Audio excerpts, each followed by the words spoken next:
Hi guys! I'm sure you know our Earth is home to a variety of living organisms. From humans, trees, cats, dogs, butterflies, and even the fungi growing on the stale bread to the green scum on the pond surface. All are living organisms.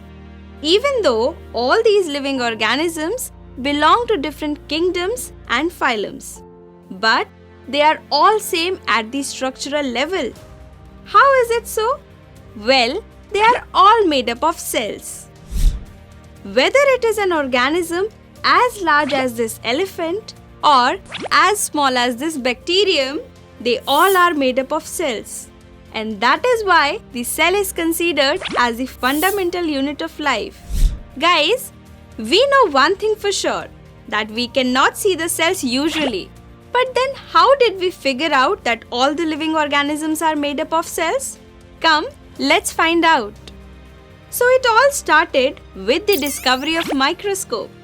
The microscope allowed us to see the tiny world that was always lying in our surroundings.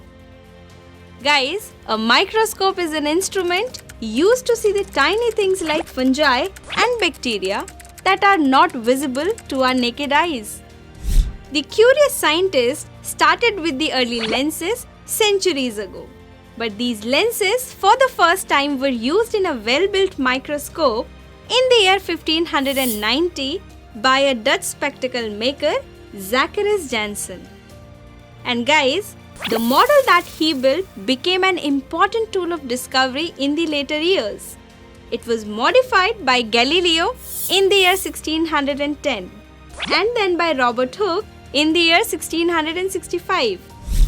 Robert Hooke was a mathematician and a physicist who used his self-built microscope to study a variety of samples, and he published his results in his book Micrographia.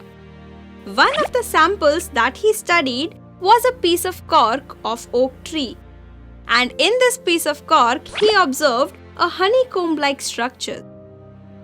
Robert Hooke compared these hollow compartments with the chambers of the monks in a monastery and called them cellulae. The term cellulae means cells, or in simple words, it means compartments. And guys, there was someone even before Robert Hooke who observed these cells. Well, it was Marcello Malpighi who observed these cells in the year 1661 and called them saccules and utricles. Apart from him, Antony van Leeuwenhoek was first to observe, describe and sketch a free-living cells like bacteria, protozoa, sperm cell and red blood cell in the year 1673. Did you see how many efforts had been put by these scientists in the discovery of microscope? And these efforts indeed gave fruitful results, as by the beginning of 19th century, it became clear that all the living organisms are made up of cells. Also, the discovery of microscope led to the revolutionary beginning of cytology or cell biology. Well guys, cytology is that branch of biology which studies the structure and functions of the cell. In cytology, the next milestone was achieved by a German botanist named Matthias Jakob Schleiden and a German zoologist named Theodor Schwann, who proposed the cell theory in the year 1839 to explain cells. The cell theory states that all the living organisms are made up of one or more cells, and the cell is the structural and functional unit of life. The cell theory was finally shaped by the findings of Rudolf Virchow. He observed that new cells are formed by the division in the pre-existing cells. So, he added a third postulate to the cell theory, which stated omni cellula e cellula, meaning new cells arise from pre-existing cells. So, the final cell theory came to have three postulates as follows. All the living organisms are made up of one or more cells. The cell is the structural and functional unit of life. And omni cellulae e cellula, that is, new cells arise from pre-existing cells. So guys, we saw how the discovery of microscope illuminated cell biology and led to the formation of cell theory. But still, there were certain objections made by the various scientists that could not be explained by the cell theory.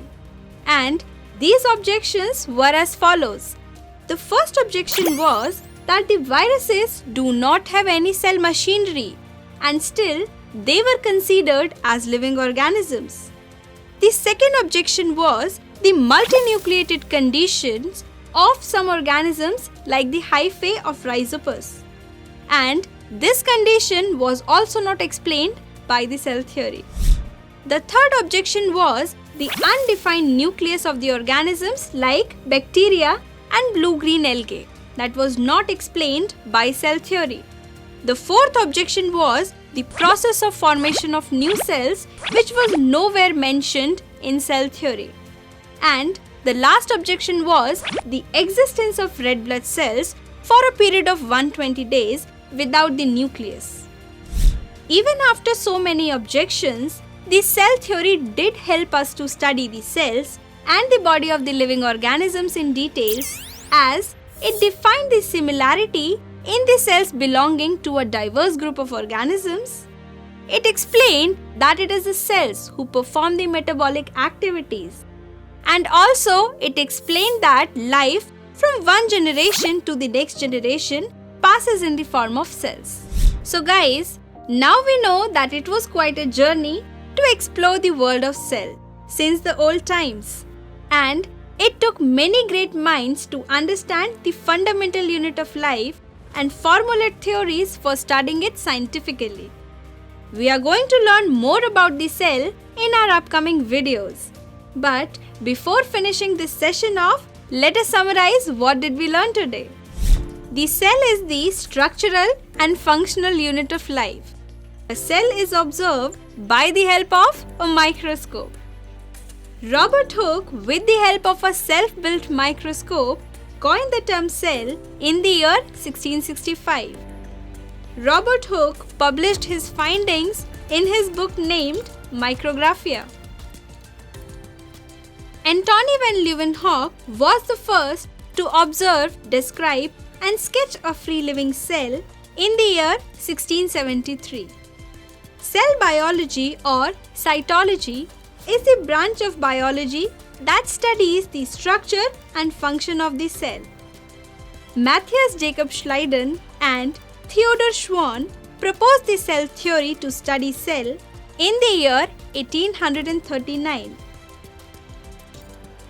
Rudolf Virchow is known for the extension of cell theory. Various scientists made multiple objections on cell theory. Still, the cell theory helped us to understand the cell in details.